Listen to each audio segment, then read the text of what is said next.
Okay, 3, 2, 1. Oh my goodness. Good morning, good afternoon. Whatever it is for you, I hope you're having a fantastic day. My name is Pat Shurmur. This is Strong Opinion Sports. Thank you so very much for tuning in. Today is Thursday, November 28th. Happy Thanksgiving. Oh my gosh. It is very early on the West Coast where I live.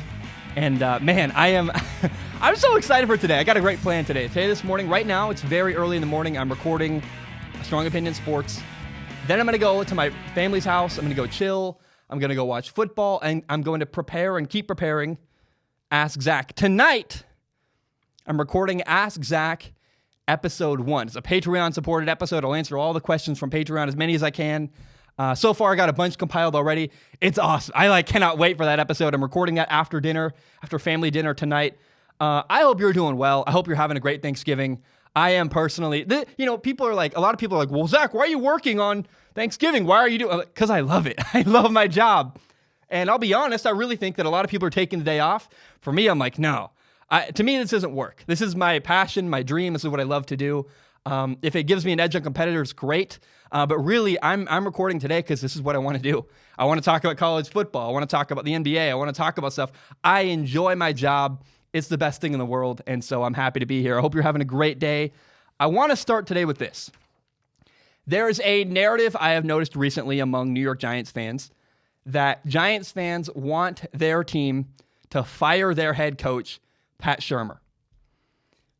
And to me, I go, no way. Like, you're an idiot. I think that New York sports fans are historically very impatient. I understand. There's a good argument to be made if you want to. You say, well, the Giants are 2-9, and they went 5-11 last year. And Pat Shurmur, is he the guy? Is he great? I don't know. Now, a lot of people are saying, well, our quarterback, Daniel Jones, is struggling. And to that, I would strongly counter that and say, well, Daniel Jones is a rookie quarterback. Pretty much all rookie quarterbacks struggle at first. I literally made a video at the beginning of the year saying Daniel Jones has a lot of potential. It's going to take him time to figure things out. And I know a lot of Giants fans are going to comment, there's other problems, I think, honestly, figure out the offensive line. You're mediocre right now on the offensive line. Build a defensive line. Give your quarterback time to progress. That's a winning football team. Just give it time. Have a little bit of patience. In my opinion, you give Pat Shurmur at least one more year. He drafted his quarterback. His quarterback is taking time and developing. Just relax. You're so impatient in New York, and I don't blame you. You want to win games. I understand. I think in New York, you got to give it a little bit of time. Remember last year, the Giants went 5-11. They had an old quarterback, Eli Manning. They had a really bad offensive line who was terrible. They had all kinds of problems. Odell Beckham Jr. was making noise. There's a bunch of drama around the Giants last year. It's just going to take time to build a culture and change things. Now, one thing that drives me nuts, a lot of anti-Pat Shurmur people say that, well, look at his career coaching record. He's 17-43 all-time as a head coach. And oh man, I get it. A lot of Browns fans and people chiming in and saying that as well. Look at the past with Pat Shurmur. He did really well as the offensive coordinator for the St. Louis Rams at the time in the past. That led him to take a job as a Cleveland Browns head coach. If you're listening to the show and you didn't know where he coached before, that should be a red flag. Oh, he's had a bad coaching career so far. He was a coach of the Browns? Oh, that explains everything. It does. He coached for a bad organization. He coached there for 2 years. His first year, he went 4-12. His second year, he went 5-11. He actually got better his second year. The Browns are a terrible organization, and here's the kicker to me. This is what's really, really important. These are the quarterbacks Pat Shurmur worked with in Cleveland. He worked with Colt McCoy, Seneca Wallace, a longtime Seattle Seahawks backup, and a 35-year-old washed-up Jake Delhomme, who was never that great. He took his team to a Super Bowl one time, but Jake Delhomme was not a great quarterback, and he was old. He started a lot of games. He had 2 touchdowns and 7 interceptions. Jake Delhomme was a mess. In my opinion, Pat Shurmur's a good coach. Look what he did with the Vikings. With the Vikings and a good team, he made Case Keenum, by the way, not a great quarterback. He got benched in favor of Dwayne Haskins this year. Case Keenum. He made Case Keenum look good and led them to an NFC championship game. I don't know. I think Pat Shurmur can coach. Now, you can argue if you want. I can kind of see this if you say, well, Pat Shurmur's made to be an offensive coordinator. He's not made to be a head coach. Okay, fair enough. I think, honestly, you have an argument there. I would give it one more year. Let's find out. If Pat Shurmur makes progress next year with the Giants, I think you keep him. I think next year, you can't have him draft a quarterback and then get rid of him after one season. That doesn't make sense to me. He drafted his guy. Give him time to develop his guy. I think he's just have some patience. Look at teams like the Ravens historically have been patient. It worked out. The Pittsburgh Steelers historically have been patient. A lot of people wanted to fire Bill Cowher years into his they're like, this guy can't win. He's terrible. Bill Cowher won a Super Bowl in the end. Give a coach time. Be a little bit patient. I think it pays off. I really strongly believe it's too early to move on from Pat Shurmur. I just don't understand. You can't judge him. You can't judge Pat Shurmur on his overall coaching record. He failed in Cleveland. Bill Belichick at one point failed in Cleveland. Anybody fail? Almost everybody who coaches in Cleveland fails. I think it's a different situation. The Cleveland Browns to the New York Giants. They're very different scenarios, and I don't think you can judge Pat Shurmur on his past in Cleveland. Now, the Giants have a terrible record. Here's the positive in that. The Giants are probably going to have a top 5 pick in next year's NFL draft, maybe even a top 3 pick. That's phenomenal. You know how good a move that is? That allows them to draft probably, hopefully, Chase Young, the defensive end out of Ohio State. That'd be amazing. That'd be phenomenal. The other teams at the top are going to have to draft quarterbacks. The Giants are blessed.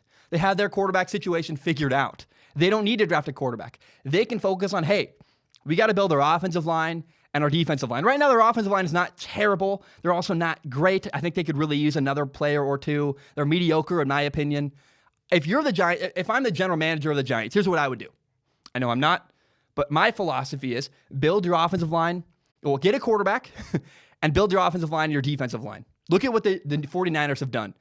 Over and over again, they drafted defensive linemen. They built a team. A defensive line can make a defense look really good, really fast. An offensive line can make a quarterback like Jacoby Brissett, who's not special, win games with the Indianapolis Colts. If I'm the Giants for the next 3 or 4 years, I draft really boring draft picks. CeeDee Lamb's out there. This star's out there. That star's out there.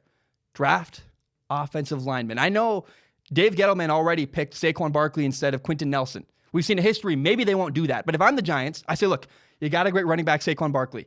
You got a good quarterback who I think is growing and just needs time, Daniel Jones. Now support them. Get a better offensive line. Keep drafting offensive linemen.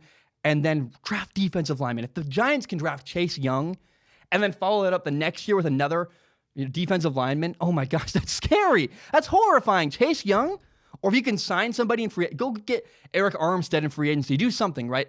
If the Giants can build their defensive line and build their offensive line, that's the key to them winning. I think firing Pat Shurmur now is just too early. I wouldn't do it. You got his quarterback, give him one more year. And I think if you give him one more year, special things can happen. I know it's messy this year. They're 2-9. They're not having a good year. There are a lot of reasons for Giants fans to be frustrated watching games. I get it. But I think as an organization, you got to go, okay, it's not going well.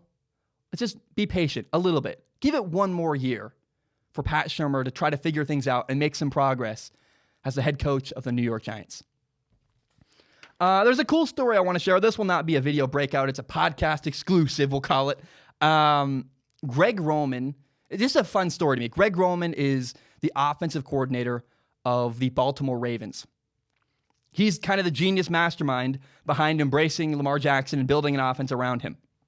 And the history of Greg Roman's career is really, really cool. He used to work with Colin Kaepernick. He used to be the offensive coordinator of the San Francisco 49ers. Here's what's the coolest part to me. The 49ers head coach was Jim Harbaugh. He did well. They won. They got to a Super Bowl with Colin Kaepernick. They built an offense. They used his ability to run really well. They were smart and designed a good offense. Jim Harbaugh left. He went to Michigan. And guess who's coaching with the Harbaugh brother now? Greg Roman left Jim Harbaugh. He's now coaching with John Harbaugh in Baltimore. He went from one brother to the other. And John Harbaugh said, look, I really liked his body of work with the 49ers. We brought him over. They elevated him eventually to offensive coordinator. He's doing really well with the Baltimore Ravens. And I just thought that little tidbit of information is cool as we're going into a game where the Ravens are about to play the 49ers on Sunday. And the history of, hey, Greg Roman used to be the 49ers offensive coordinator. He's done this exact same thing before with Colin Kaepernick, building an offense around a quarterback's ability to run to some degree. I think he's doing it to a better degree and to a larger degree with the Ravens, but it's fun to watch. And the history, the links between two brothers, Jim Harbaugh saying, hey, this guy, Greg Roman, knows what he's doing. You should hire him. And Baltimore Ravens head coach John Harbaugh going, yeah, I like him. I'll bring him on. To me, that's really cool. And I just wanted to share that tiny little story of Greg Roman's history. All right. Here's the question. Do we talk about college football games going into this weekend, or I'll tease something first. In just a minute, we are going to talk about Anthony Gordon, the quarterback of Washington State University. A lot of people send me messages, Anthony Gordon, he's so great. But before we do that, there are 8 college football games this weekend I'm excited to watch and excited to follow. First, on Friday, there are 2 good games, in my opinion. I know I'm from Washington State. I get it, but I do think this game is interesting. It's called the Apple Cup. It's between Washington State and the University of Washington. It's at Washington. The reason why it's fun to watch is Jacob Eason is the quarterback for Washington. He's a potential first-round pick at quarterback. People really like him. I think he's got some polish issues, but if you want to watch quarterback play, watch this game, the Apple Cup, because you have Jacob Eason for Washington and Anthony Gordon, the quarterback for Washington State, who's prolific. He's going to throw for 5,000 yards. He's going to break that record and break that mark in this game against Washington. Going to be really fun. Now, here's the interesting storyline to me. Washington has won the last 6 games. University of Washington in Seattle has won the last 6 Apple Cups. And their head coach, Chris Peterson, has never lost an Apple Cup. It's wild to me. I put my money... I think Washington is the superior program. UW is a better program. They're going to win. They're better up front in this game. I think they win on Friday tomorrow, but I think you should watch it. I think it's going to be a fun game. Neither team is ranked, but it's interesting. And I think even though I'm from Washington State, I went to Washington State, I'm not a homer. I've been really critical of Washington State at times. I still think this game is a fun game to watch. I think UW, is going to beat Washington State. Now, on Friday night, there's an even better game. With higher stakes, it's really fun. Number 19, Cincinnati plays number 18, Memphis, at Memphis. 2 ranked teams are in the same conference. This game has really, really interesting ramifications. Both teams are 10-1, but Cincinnati is undefeated in their conference, whereas Memphis is 6-1. Cincinnati 7-0 in their conference. Memphis is 6-1. If Memphis wins this game, then next week we'll get a rematch in the American Conference. The AAC is the conference they play in. And if Memphis wins the game on Friday night, then the following week they will rematch in their conference championship. Now, if Cincinnati wins, then Memphis has to rely on Navy losing. If Navy loses, then Memphis gets into the championship anyways.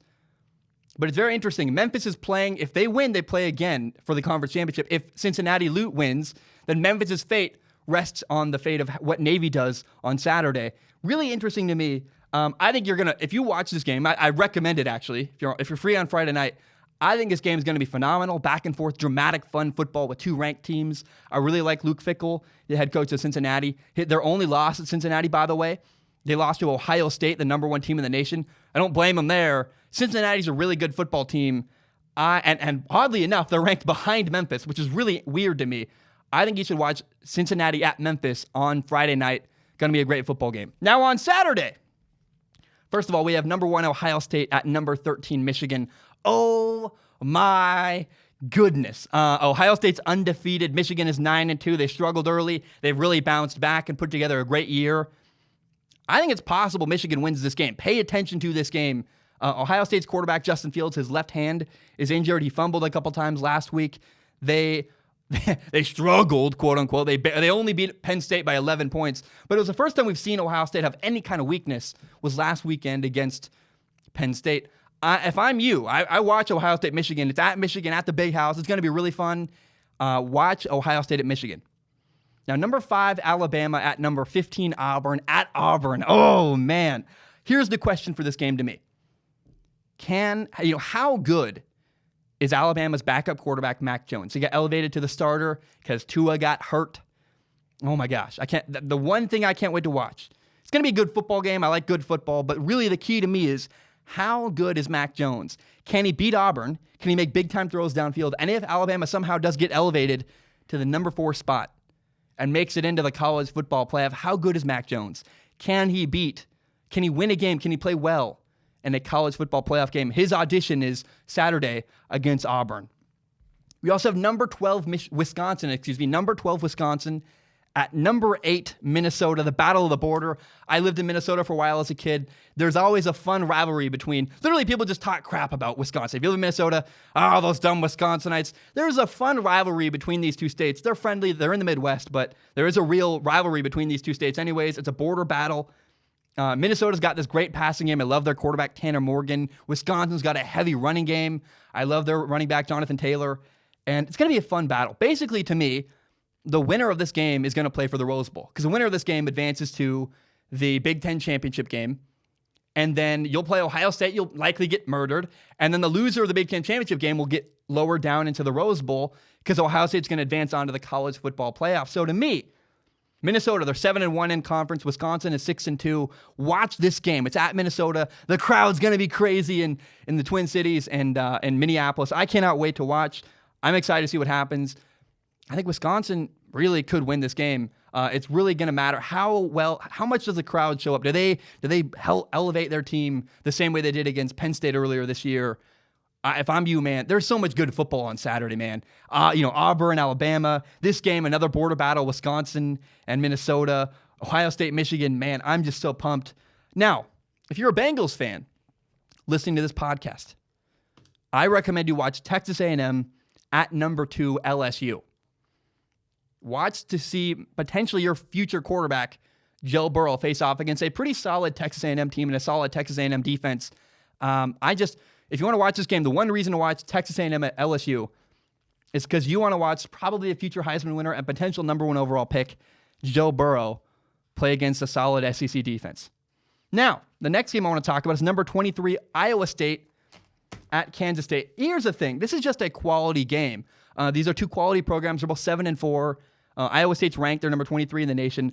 I think it's just going to be a fun, close game. And if you love football and you're flipping through channels and Iowa State at Kansas State is on your TV and you want to watch a good, dramatic football game, I think you should watch this game. I think it's going to be close. It's going to be fun in the fourth quarter. I recommend watching Iowa State at Kansas State. Now, the final game of a weekend in college football that I'm interested in, Saturday night, number 7 Oklahoma goes to Oklahoma State to play number 21 Oklahoma State. Oh my goodness. This is Bedlam. That's what it's called. It's a gigantic rivalry game.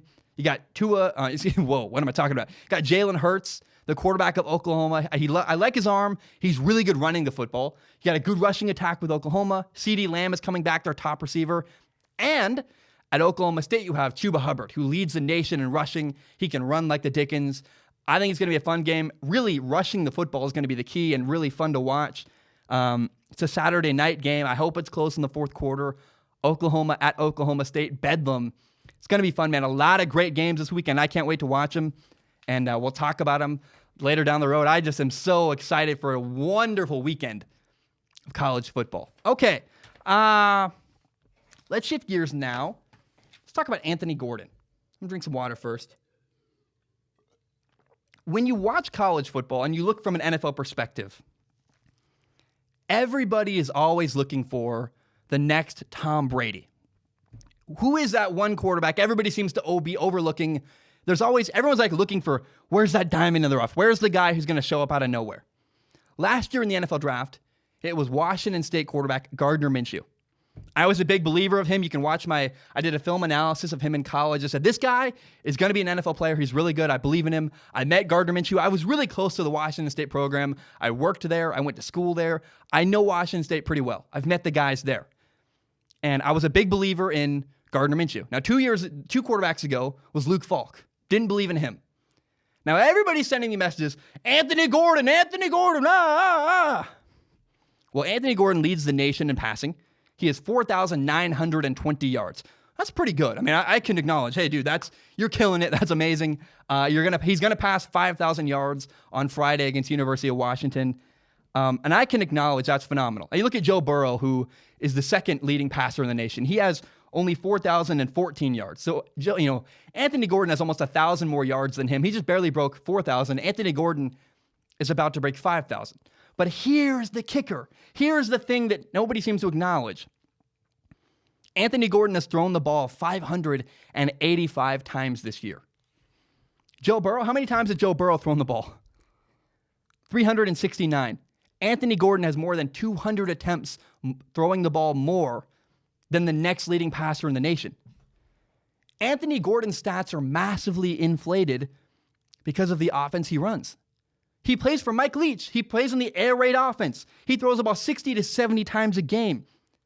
There's a reason any quarterback who plays for Mike Leach and has any level of success is going to put up incredible numbers that are shocking and unbelievable. Luke Falk, I think, is the all-time leading passer in the Pac-12. He played in the air raid offense. There's a reason why Mike Leach quarterbacks put up tremendous numbers. It's how often and frequently they throw the ball. And if you succeed even a little bit in that offense, your numbers are going to be crazy. Historically, Mike Leach quarterbacks are written off because they tend to fail in the NFL. Tim Couch failed. Graham Harrell, nada. Luke Falk, nothing. He's out of the league. He's probably not going to ever come back.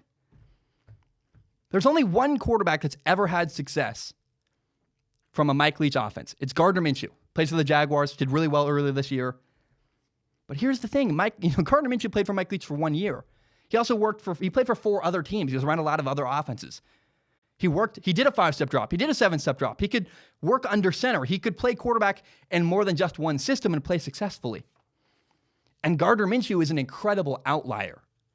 He's an amazing leader. He captivates a room. I've met Gardner Minshew. I've shaken his hand. He has so much presence, and he is just a different level of human above other guys. He's an incredible leader. I've met Anthony Gordon. He's just a guy. He probably doesn't remember me. I was working on the sideline for Fox Sports and Pac-12 Network, one of those networks, and Anthony Gordon's doesn't have it. Is he Gardner Minshew, or is he other Mike Leach quarterbacks? I think really comparing him to Gardner Minshew is unfair. He's not Gardner Minshew. And it's really funny to me how Mike Leach quarterbacks have always been really lowly. No one believes in them until one of them succeeds. Gardner Minshew does really well, and suddenly the whole narrative on Mike Leach quarterbacks has changed. Nothing's changed. It's fool's gold. Fool's gold looks really, really valuable. Looks like the real deal. And you analyze it and you look closer and you go, oh, that's not real. That's not valuable at all. It's fake. Anthony Gordon has incredible statistics. I acknowledge that. Man, he's playing well this year. He had a great victory over Oregon State the other day. I was like, this is awesome. He's fun to watch. I can acknowledge all that. He's got impressive highlights, man. Oh my gosh. But it's all a sham. First of all, look at Anthony Gordon's interceptions. Just watch them. They're awful. They're not good interceptions. A good interception is where, the ball gets tipped up in the air. Or frankly, if a quarterback throws an interception because they miss a pass by 6 inches in college, look, I get it. That's an okay. You made the right read. The ball's headed in the right direction. You just missed. Okay, fair enough. That's not how Anthony Gordon throws interceptions. Anthony Gordon's interceptions are bad decisions. They're misses. They're not good. He struggles heavily over the middle of the field. He doesn't see linebackers dropping. He doesn't see safeties coming down into coverage. He gets fooled a lot in the middle of the field. It's a gigantic red flag for Anthony Gordon. But here's the thing that, to me, just took him off the board. I said, okay, I'm not drafting Anthony Gordon. I'm not interested in him. I don't believe in him. It's his attitude. Watch, I broadcasted Utah versus Washington State. I was at Utah in Salt Lake City in the booth and on the sideline watching the football game. I was there. I saw everything Anthony Gordon did the entire game. I've now broadcasted 2 Washington State football games, both games. I watched Cal and I watched Utah. I've been live watching Anthony Gordon twice now this year. I've seen it more than anybody out there. How many people have gone to Washington State football games that analyze quarterbacks? I'm the only one probably in the country that's watched him play live twice. That's 2, not 3. I lost all faith in Anthony Gordon watching him against Utah. When things got difficult, he gave up. He gave up. He wilted. When adversity hits you, you either hit it back or you wilt. And Anthony Gordon wilted against Utah. Things got hard. His team was losing by a little bit, and he just gave up. He was quiet. He was sullen. He was alone on the sideline. You know what he didn't do? The difference between Anthony Gordon and Gardner Minshew is Gardner Minshew, let's go. He's firing his teammates up. He's high-fiving guys. They're losing. He's still fighting. He's there. He's encouraging. Anthony Gordon is not that. Watch the Utah game. He's not encouraging anybody. He's alone. He's sullen. He's quiet on the sideline. I will never, ever get over that. That's your lowest point. That's awful. You're not going to succeed in the NFL if that's how your leadership operates. He gave up. That's not a guy who can get through adversity when things are... And the NFL does not have time for that. The NFL just moves right along. Anthony Gordon's not the next Tom Brady. Tom Brady can fight through adversity. He did. That's his whole career. That's the story of his career. Stop the comparisons between Gardner Minshew and Anthony Gordon. He's not. He throws a good ball. Anthony Gordon's fun to watch. He throws a great football. He's got a great deep ball down the sidelines. But he's not a franchise quarterback. He struggles in the middle of the field. He gets fooled often by defenses. And man, he'll get a shot in the NFL, but I have no faith. He has the attitude and the grit deep in his heart to get through adversity and succeed in the NFL. It's too hard. It's not going to happen for him. Anthony Gordon is fool's gold. I don't believe in him. I'm not a supporter. I hope he does well. I hope I'm dead wrong. If I am a year from now, I'll acknowledge it, right? If 3 years from now, Anthony Gordon's a franchise quarterback starting for some team, hey, I'll shut up. I'll acknowledge I was wrong. But I've been around him a lot. I've met him. I've watched him play live. He's not an NFL franchise quarterback. I don't think he's going to succeed in the NFL. He'll go to shot. He'll get a workout, absolutely. He might even be drafted. But that doesn't mean anything. He's a typical Mike Leach quarterback. He's fool's gold. The stats look amazing. He's fun to watch. But the reality is he's not a franchise NFL quarterback. He's not Gardner Minshew. He's more like Luke Falk, who's now out of the league and probably won't ever come back. I do not believe in Anthony Gordon. Sorry, dude. Look, if you're watching this, I mean no offense, man. I'm sorry. I hate doing this. But what I see, my analysis is Anthony Gordon is not going to succeed at the NFL level. Hope you prove me wrong. I really do. That's my belief. It's hard. It's hard to be tough on guys like that.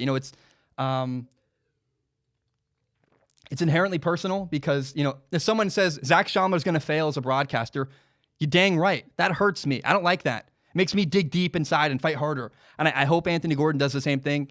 That's the nature of my job, is making predictions, saying, will this guy succeed or will this guy fail?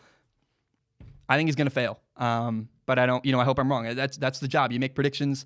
I think a lot of people think I'm going to fail as a broadcaster, and people think I was going to fail. And I proved some people wrong so far, and I got a long way left to go. I just got to keep working and keep trying to get better. But that's the nature of this business, is people say, is he good or not? My thing is, he's not. All right. I find the NBA really hard to follow and hard to cover at times. There's like 10 games every single day. And by the time you go, okay, what happened in these 10 games? There's another 10 the next day. And it's hard to keep up, in my opinion.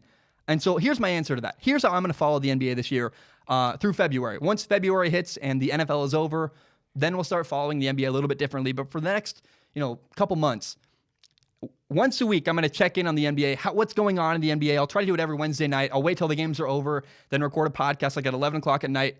It'll come out on Thursday morning. Currently, it's Thanksgiving. There's no games today, thank goodness. So, okay, I can take a break. And what's going on in the NBA? We've played about 18 games so far in the NBA season. And if the playoffs started today, here's how the Eastern Conference playoffs would shake out. The number one seed would be the Milwaukee Bucks. They're 15-3.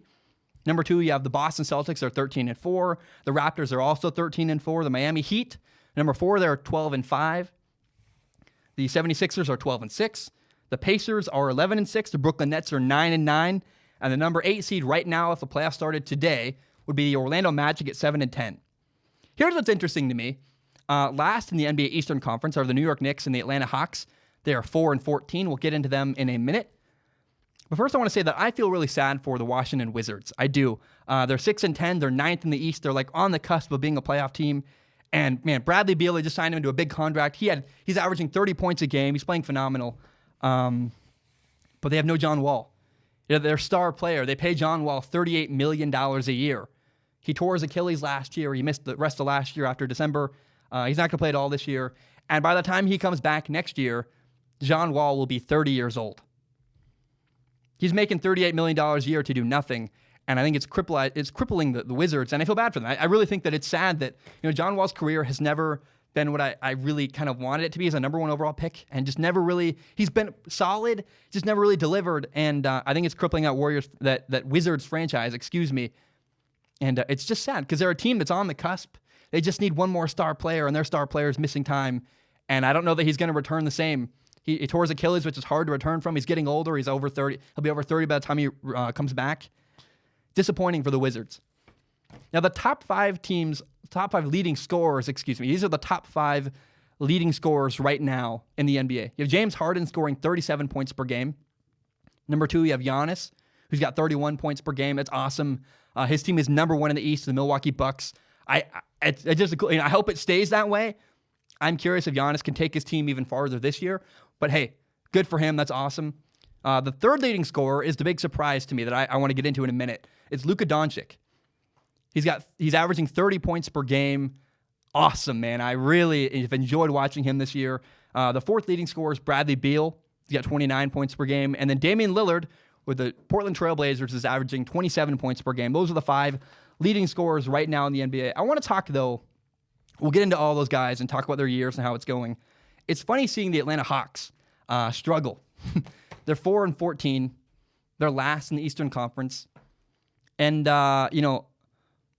it's really, really funny, especially because you're watching the Hawks struggle while the Dallas Mavericks and Luka Doncic are thriving.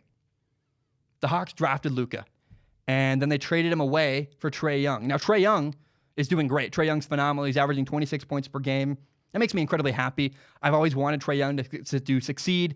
The team around him, though, isn't very good.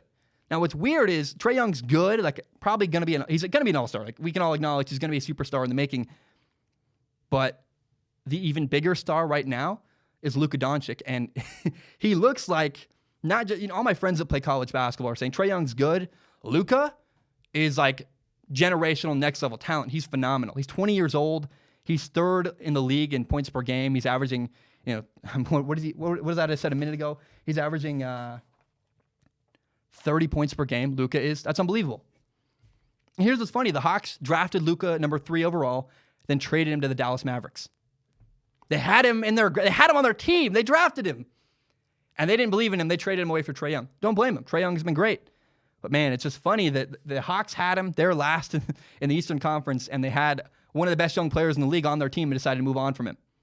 Now, the other worst team in the Eastern Conference, you have the Hawks at 4-14 and the New York Knicks at 4-14. They also had Luka's co-star, Kristaps Porzingis, on their team. It's really cool how the Dallas Mavericks have been built. They traded for Luka. They traded for Kristaps. Now, the Knicks got a haul for Kristaps Porzingis. Got 2 first-round picks.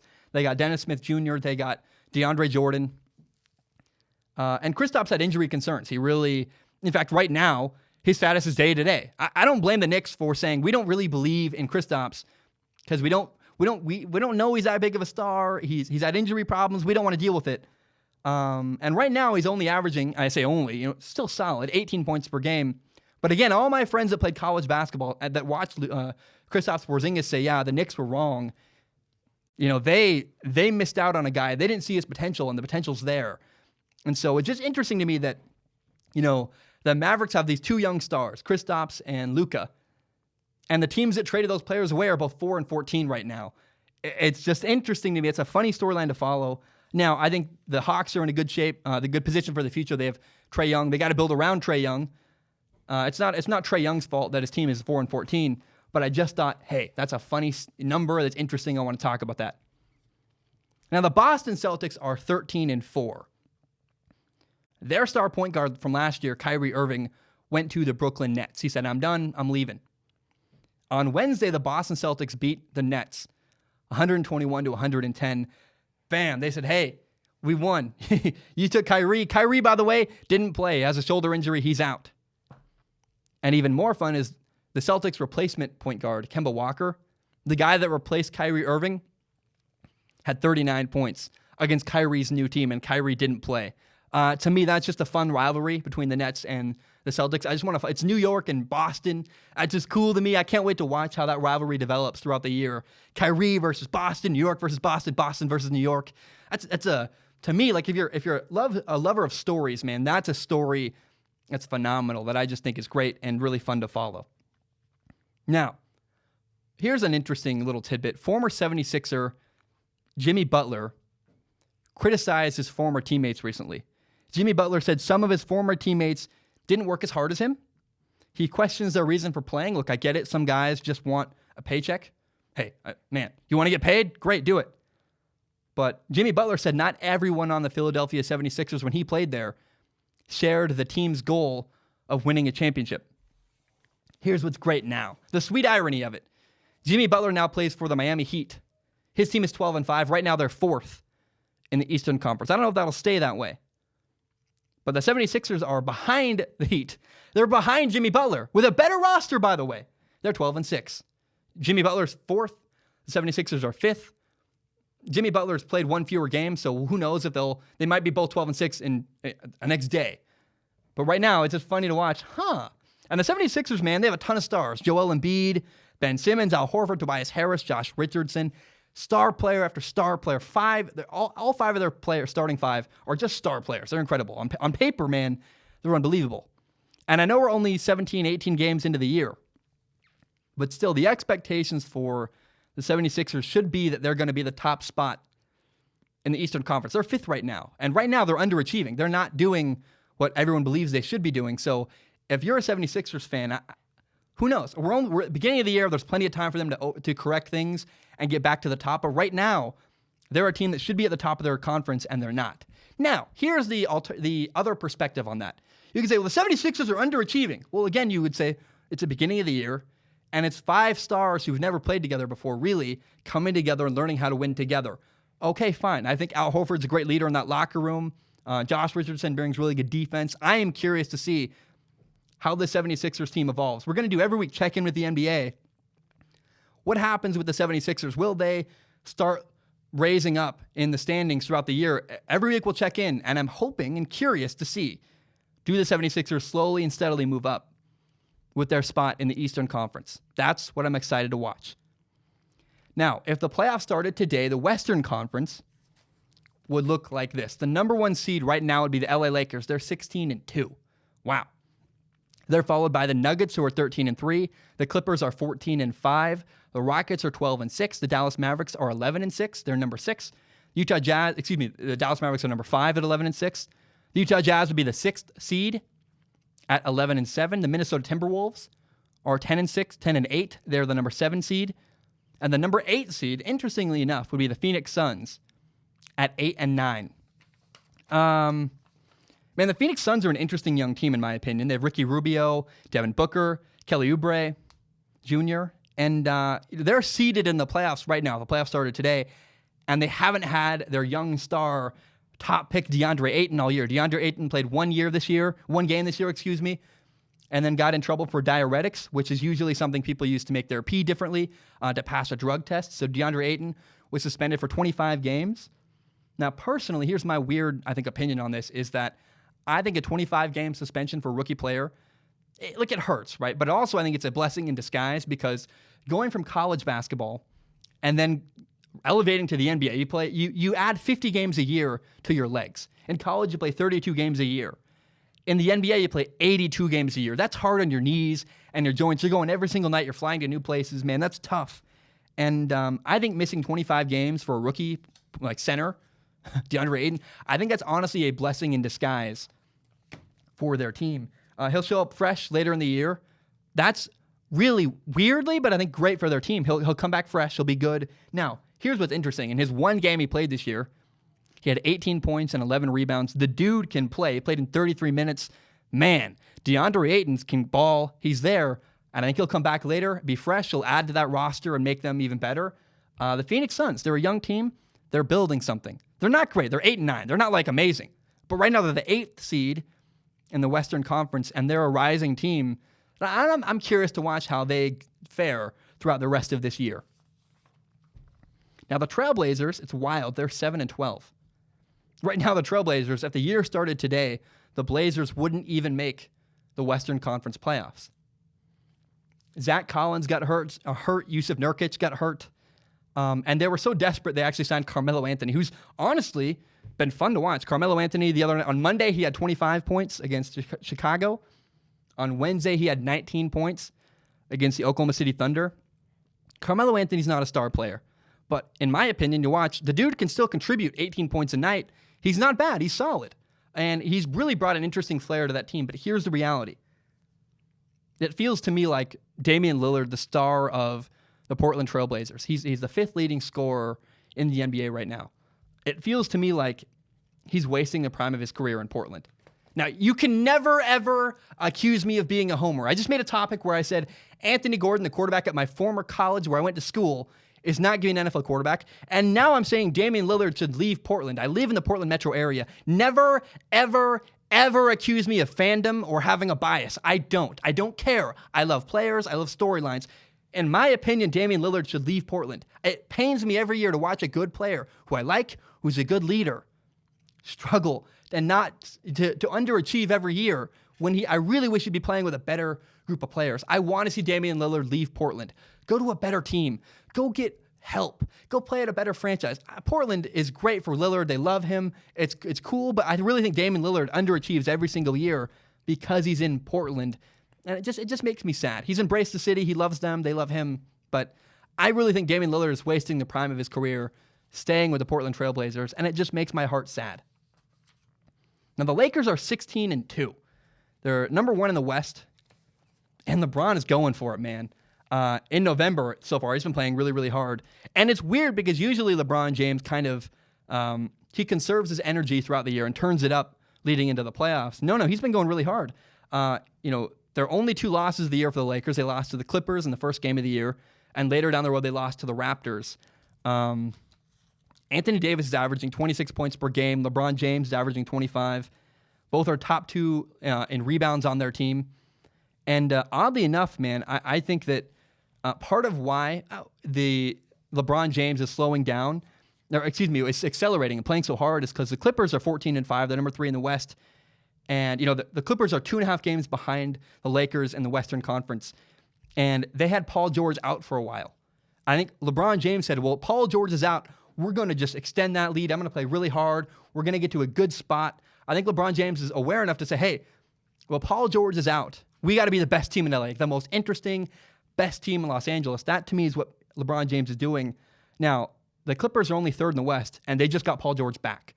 I think if you give the Clippers a little bit of time, you have Kawhi Leonard and Paul George learning how to play together. They're at some point, I think, going to climb to the top of the Western Conference. And the battle of LA, LeBron at the top, the Clippers at 3rd. Their battle is they're neck and neck between with each other. I just am so excited to watch. And throughout the weeks, we'll check in every week. What happens between the Lakers and the Clippers and their battle with each other? I really think it's just going to take a little bit of time, but eventually, I think the Clippers are going to be challenging the Lakers at that top spot. Now, oddly enough, the Golden State Warriors are the worst team in the NBA right now. They're 14 and they're 4. Excuse me. The Warriors, the Golden State Warriors, are 4-15. There's a reason for this. If you haven't been following the NBA, if you are an NBA fan, you know all this stuff. But Klay Thompson's out for the year with a torn ACL, and Steph Curry has a broken hand. He's going to miss significant time the next couple months. They might just say scratch him for the rest of the year. Here's what's interesting. The Warriors right now, if they get a top pick going into next year, if the Warriors have a top 3 pick in the NBA draft, they get a great player, and then you add Steph Curry and Klay Thompson, not to mention the people they already have. Oh my gosh. I think, man, the Warriors are getting prepared to make a gigantic comeback and really succeed down the road in the future. So, I just think keep your eye on the Golden State Warriors next year. I think they're kind of tanking this year. They're not really trying to win. I think we'll really know that if they say Steph is out for the rest of the year. He could be back in March. If they say Steph's done for the year, they're saying we are going to get a top pick in the draft and then return with Steph, Klay, and a top pick, not to mention D'Angelo Russell. I think that, and Draymond Green, if he stays. I really, really am excited to watch the future of the Warriors. They're out this year. They're scratched. It's funny how they went from the top to the complete bottom, but they're not done forever. They're going to get back to where I think they were at one point and be competitive. So keep your eye on the Golden State Warriors and what they do the rest of this year as they, hopefully, if you're a Warriors fan, hopefully the Warriors just lose a ton this year and get a top pick for next year's NBA draft. Now, the one team I haven't followed this year is the New Orleans Pelicans. Haven't really watched them, don't know what's going on. I'm curious for next week. How are the Pelicans doing? What's going on? If you're listening to this, please let me know. What storylines in the NBA are you passionate about? What do you care about? What's your team doing? Let me know what's going on with your NBA team and what do you care about in the NBA season so far. And just tell me what storylines you're passionate about, guys. I'm curious, and that's my first check-in to the NBA season. And I'm going to do a weekly update every week. What's going on in the NBA? Guys, my name is Zach Schaumler. Thank you so very much for tuning in to Strong Opinion Sports. The last thing I have for you guys today is that if you're struggling, please go get help. 3 years ago, my younger brother took his life. He committed suicide, and it was awful. And days like today, Thanksgiving, are hard without your loved ones and your relatives. And I think I've reached a point in my life where I look back on my brother and I say, man, I'm glad for the time we had together, which is a big moment. It took me a long time to get there. But if you lost a loved one recently, I know what that's like, man. And you're just going to cry. If your brother died recently, your mom died, your dad, whatever it is, just accept it's hard. And it's okay to cry. And it's okay to be like, look, I'm not okay this holiday. And for holidays, for me, it's taken me a long time to get to the point where I'm able to say, I miss my brother, but I'm glad for the time we had. You know, it takes a long time to get there. And so I understand if it's a holiday for you and you lost someone or you have trouble with your family, it's okay to grieve and be sad. I want to acknowledge that and encourage that. Now, suicide's a big deal to me. There are two important lessons I learned from my brother's death. Number one is that my brother never shared his struggles. No one had any idea he was having a hard time. And so the suicide hotline is 1-800-273-8255, 1-800-273-8255. I encourage you, if you're struggling, go get help. Go talk to somebody. Go reach out to somebody. It's really important, man. I know how hard days like today, Thanksgiving are. And if you're struggling, man, reach out to somebody. Now, here's the other really important day. You're going to be around family today. You're going to talk to people. You're going to see people. Make sure the people in your life know how much you love them. Maybe you're listening to this. You know, Thanksgiving, I don't blame anybody if they're not listening to this till Friday morning. And you just saw a bunch of family yesterday. Just send them a text. Hey, I'm thinking about you. I care about you. It was good to see you yesterday. I love you. Just tell the people in your life how much you love them and how much you care about them. It goes a long way. I wish I'd done a better job talking to my brother and telling him I loved him. I saw my brother all the time. We worked together. We had a Halo night once a week. And my brother and I never really had in-depth, deeper conversations. We just talked about video games and girls and movies. And I should have said, hey, man, how are you doing? He went through a breakup recently, and I never really opened the door to have a more in-depth conversation. So I encourage you, if you're listening, don't be afraid to have deeper conversations about life, about more than just movies and video games and sports. Don't be afraid to have a little more depth to your conversations. I encourage that tremendously. And tell the people in your life you love them. Guys, my name is Zach Shurmur. Hope you're having a great day. We'll do Ask Zach later tonight. I can't wait for that. It's going to be really, really fun. And thank you so much. I love you guys. And have a great day. Ba-dum-bum, bam. Happy Thanksgiving.